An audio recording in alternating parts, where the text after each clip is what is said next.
Morning, everybody. I was talking a little bit yesterday about Parshas Devarim, about the beginning of the book of Deuteronomy, and in general, reading the book of Deuteronomy. I want to share a brief idea about something from this week's Torah portion that's really so very important.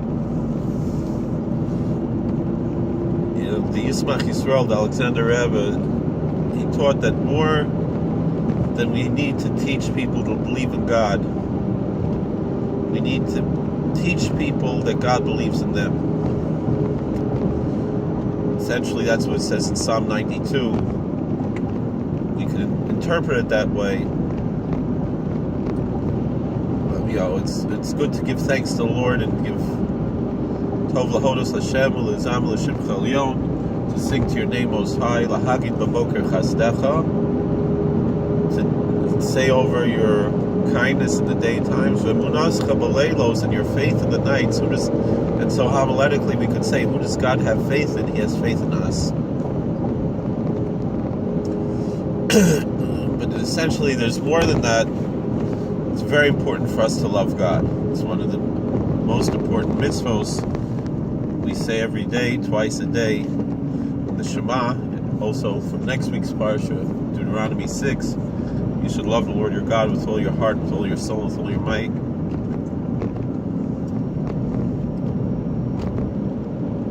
And the greatness of that commandment of loving God and how important that is. But also part of loving God is knowing that God loves us.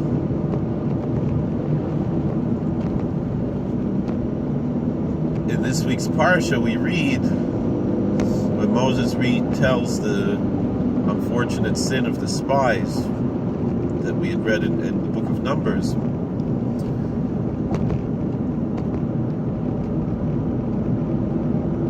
He recalls that the people said that Moses, you took us out of Egypt. God took us out of Egypt because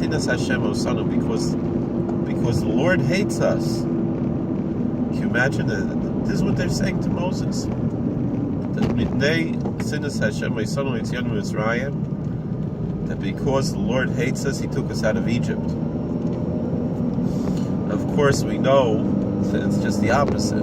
It's because of God's abundant love for us that He took us out from Egypt. And so to all of our issues in life, I myself,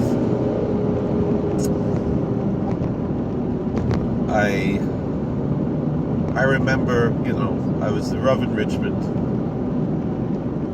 for 5 years, and it was very painful that I had to leave Richmond. Very, very painful.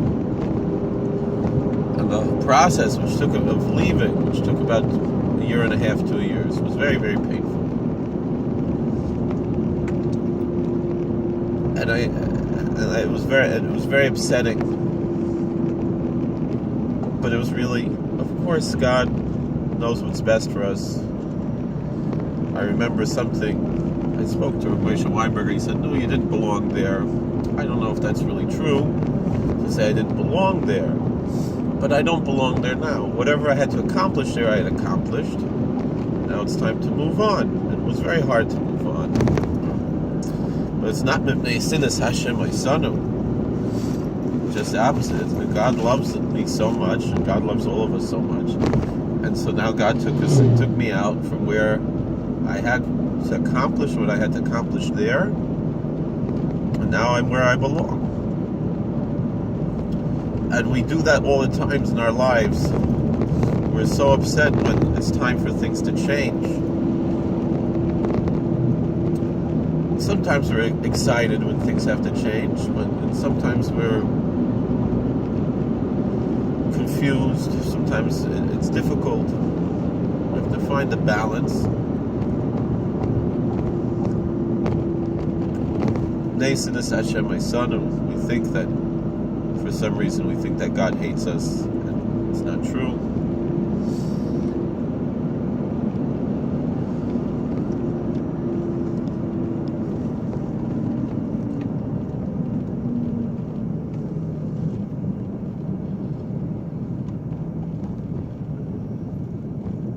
even if we don't think God hates us, but we're unhappy that things aren't going our way, we have to recognize that everything's ultimately for the best. And there's a reason why things are going the way they are. Maybe I should wear this to work.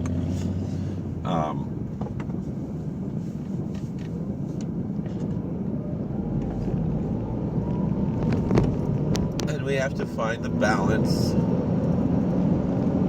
and find happiness in what we do. And now, Baruch Hashem, I'm very happy. I have a very good job.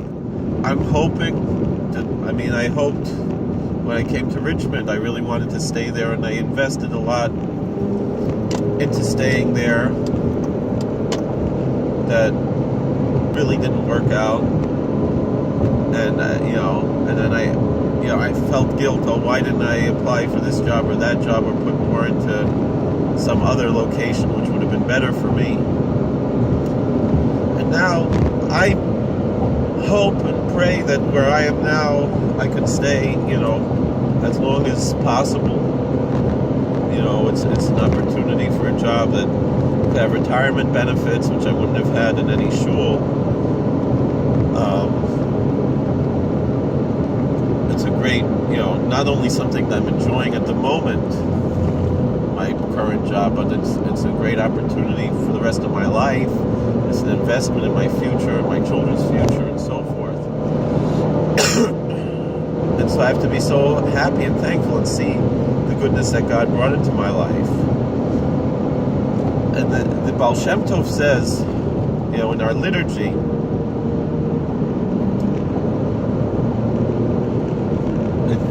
before the Shema, where we talk about how we have to love God, we have a long blessing which talks about how much God loves us, which again teaches us that before we can talk about loving God, we have to know that God loves us. The Baal Shem Tov says that the whole root of our redemption, if you want to use the term in a different way than other people use it, of our salvation perhaps, which is a word we can use, but it means something else.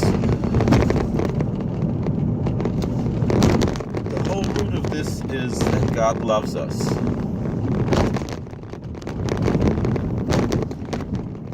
And the whole root of all of our sorrow and all of our suffering is this imagination that God doesn't love us.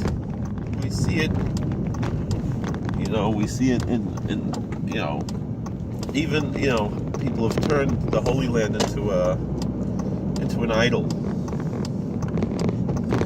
They think they can take things into their own hands instead of giving it to God and letting God, be in charge.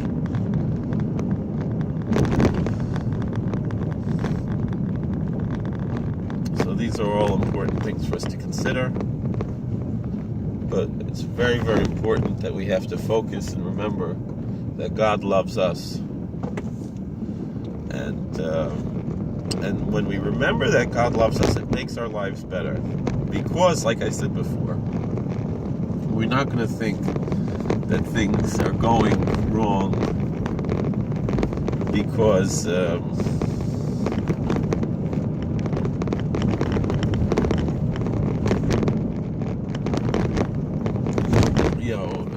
because they're not going our way. We have to recognize, no, God has His plan for us, and God loves us. And it's so important to remember time and time again, and it's hard sometimes to remember, but let's try to focus on that God loves us.